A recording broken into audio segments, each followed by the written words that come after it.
Hello everybody and welcome to another UFC review. This is for, let me bring the camera closer, this for UFC 220, Miocic versus Ngannou at the TD Garden Arena in Boston, Massachusetts. So, yeah, let's just kick things right off.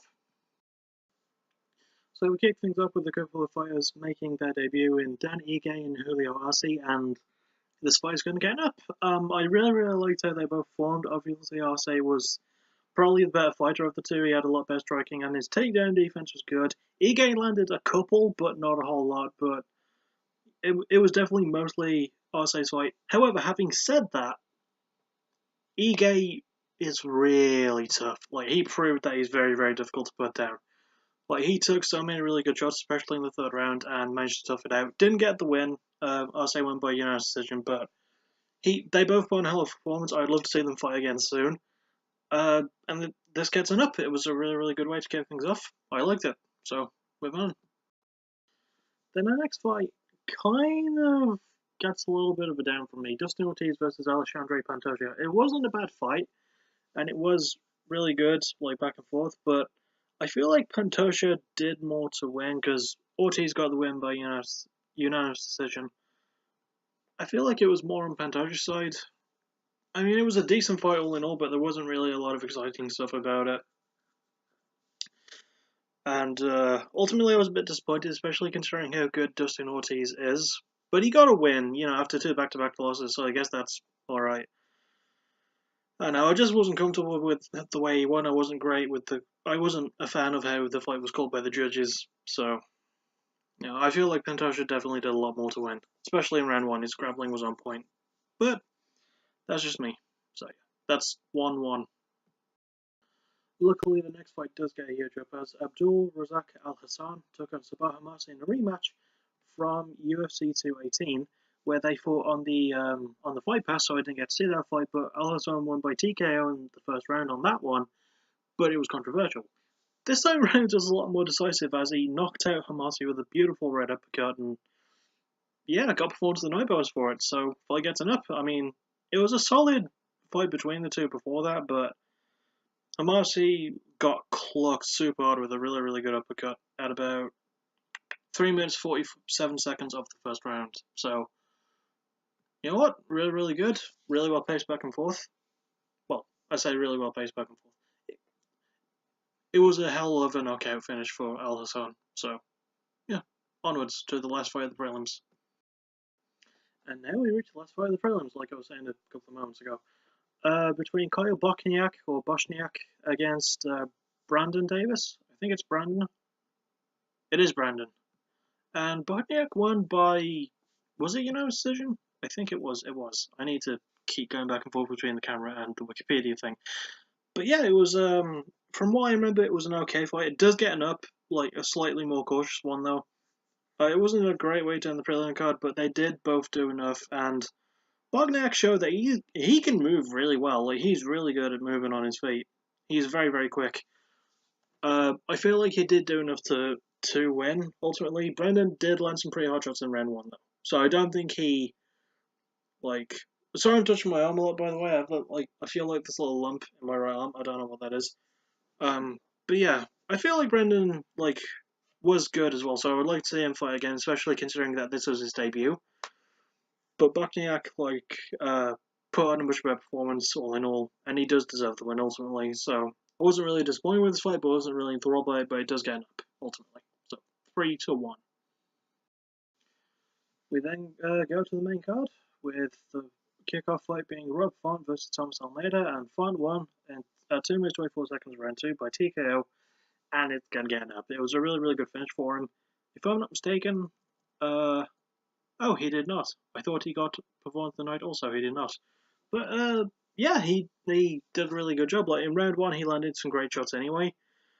His right hand was on point throughout the whole thing. Like, his jab was good, but his right hand was on point. And then in round two, he managed to land a great combo that backed Almeida up against the cage. Then eventually, head kick, a couple of strokes to finish the fight, and the referee stopped it.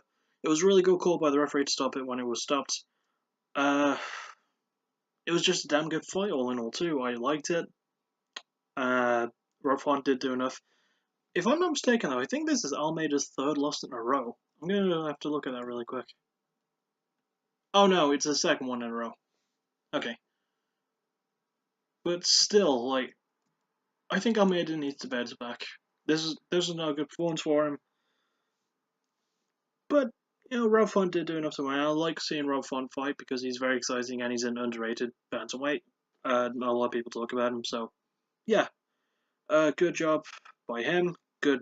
Well, I was going to say good game performance of the night also, but he didn't get it. So, but he performed really well. So onwards. Next up was the fight between John Vellante and Francimar. Is that his name? Yeah, Francimar Barros. And this fight is also going to get down. It was good in the first round, but it dwindled a lot as the fight went on. And John Vellante did good enough in the first round. He did good enough through the fight to get a split decision win. But this fight was just kind of boring, really, really boring at times. I wasn't a huge fan of it, especially considering how good John Vellante is. And I'm not even going to blame Francimar because I think this is the first fight I've seen him in. I might have seen it before, I don't remember. But he was, he did alright, but obviously Vellante did better because he got the win. I wasn't super duper impressed by this one. I feel like it could have gone a lot better. It just could have been a better fight. So, gets it down, I'm afraid. And next we have probably the biggest up of the night with Calvin Kattar against Shane Burgos, and it's going to get enough. It ended at 32 seconds of the third round with Kattar winning. Sorry, Kattar. I have to keep saying it though, even though his name is spelled Kattar. So it should be Kattar, but it's pronounced Kattar. But yeah, he won by TKO at 32 seconds of the third final round. In what was an absolute barnstormer of a fight. Like, these two really went for it. It was super exciting between them. I really enjoyed it. They got Fight of the Night bonus for it as well, so that's going to get up too, I guess. So that's... I'm going to have to recount this. Hang on. Up, down.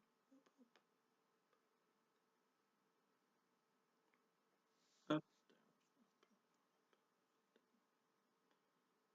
So, yeah, I'm giving 2 ups to this, so that's 6-2?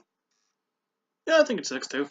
But yeah, it was a really, really good fight, and I liked the finish, even though it was slightly controversial with Burgos, complaining about it after the fact. He still lost, but he still put on a hell of a performance against Kattar, so really liked the fight.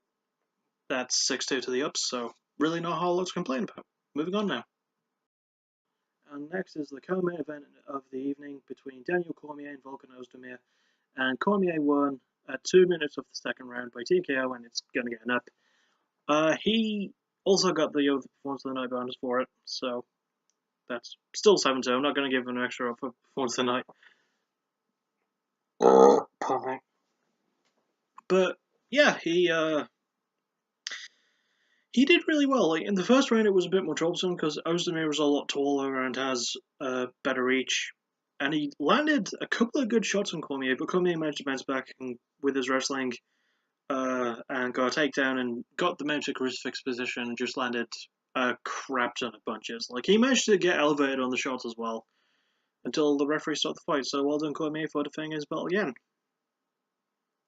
It's weird to think that Cormier's only losses have come to John Jones. Well, his only one loss as the other one was turned into a no contest. But we won't talk about that because I'll just get sad if I talk about it. I don't want to get sad. So we're going to move on to the main event of the evening. But yeah, this one gets it. Really well done to Cormier and Oezdemir because he did a good enough job while he was in there. And last is the main event of the evening between Stipe Miocic and Ngannou. And I was on the fence of what to give this fight, but I am ultimately going to give it an up. So it's 8-2 and the ups have won, which they always do for some reason. Well, they have since I started doing this. It might be a really shitty card at some point. We never know, though. Anyway, this was a really good fight, all in all. Ngannou, cracking my knuckles. Ngannou did start with some heavy shots, which he's known for doing, but he could not compete with Miocic's wrestling and ground and pound, which is what ultimately won Miocic the fight. He went for a couple of submission attempts as well. There was a Doss choke at some point. There was a couple of guillotines, a couple of rear naked chokes attempts. But yeah, this was a really, really good fight. I liked it. a lot. Even though I was on the fence about it first, it's one of those ones where the more you think about it, the more you think, yeah, it was really good. Because Ngannou, like, he got tired really early. Like, you could see how much of a dump he had, an adrenaline dump, not an actual dump, that'd be disgusting, how much of an adrenaline dump he had in between rounds 1 and 2.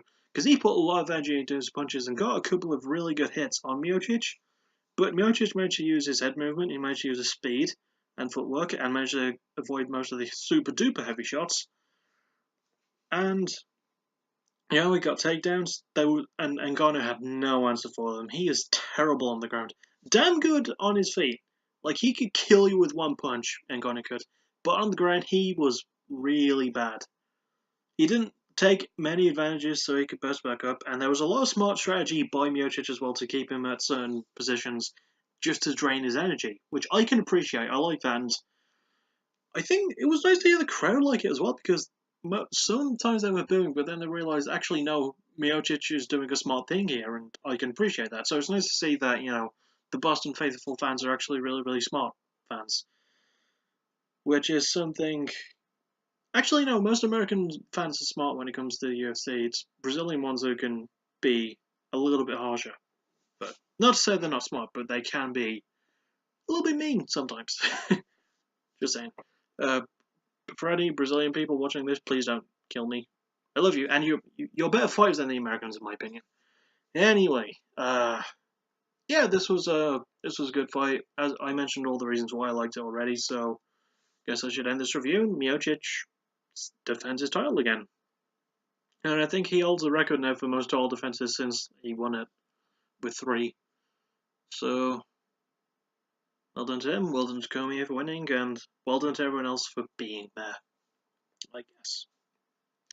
So, with that said, I think that'll about wrap it up for this entire review. All in all, for the card, I'd probably give this. I think I gave this to the last card as well, but I'll give this about a 7.5. I was going to say, fuck it, 7.5 out of 10. There was a lot of.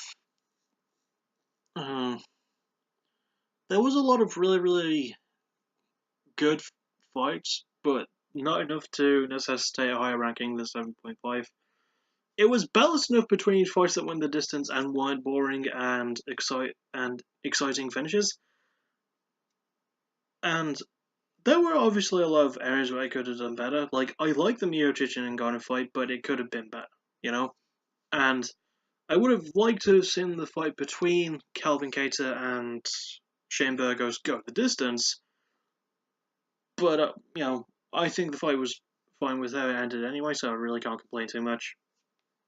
So, yeah. That's just where I am. And I will see. Oh, that'll about do it. I'll see you all next time for my Ice 9 Kills backtracking episode. And I think after that might be either the next backtracking episode after, which I'm not going to tell you, or the review of Jacare versus Brunson 2. Well, that's next UFC one. Jacare versus Brunson 2 at the Spectrum Center in Charlotte, North Carolina. And it will be the rematch. It's weird that it's called Jacare versus Brunson 2 because they didn't fight in the UFC, they fought in Strike Wars before. So I'm a little bit confused at that. But what can one do? Anyway, I'll see you all in my next video, whenever that is. And as always, thank you for listening. You're awesome. Bye bye.